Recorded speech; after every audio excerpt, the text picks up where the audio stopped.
তফসিল ঘোষণা হয়ে গেল। এখনো দেশে ফেরেননি বিএনপির ভারপ্রাপ্ত চেয়ারম্যান তারেক রহমান। এমনকি এখন পর্যন্ত ভোটারও হননি তিনি।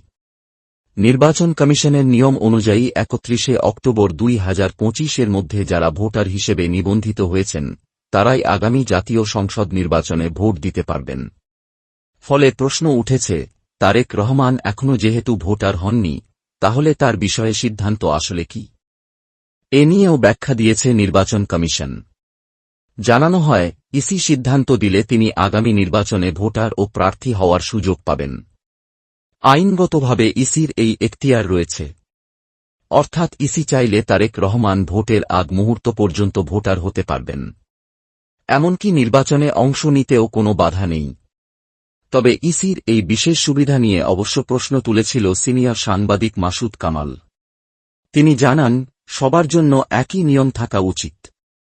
তারেক রহমানের জন্য আলাদা নিয়ম কেন?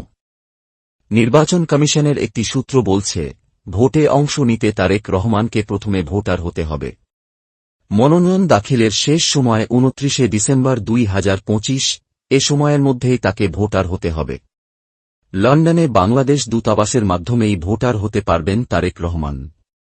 এরপর সশরীরে বা প্রতিনিধির মাধ্যমে মনোনয়ন দাখিল করতে পারবেন। ফলে নির্বাচনের মনোনয়ন দাখিলের জন্য দেশে আসার বাধ্যবাধকতা নেই। শ্রদ্ধেয় দর্শক বৃন্দ, ভিডিওটি ভালো লাগলে দয়া করে নতুন চ্যানেলটিকে সাবস্ক্রাইব করে দিন। আসসালামু আলাইকুম।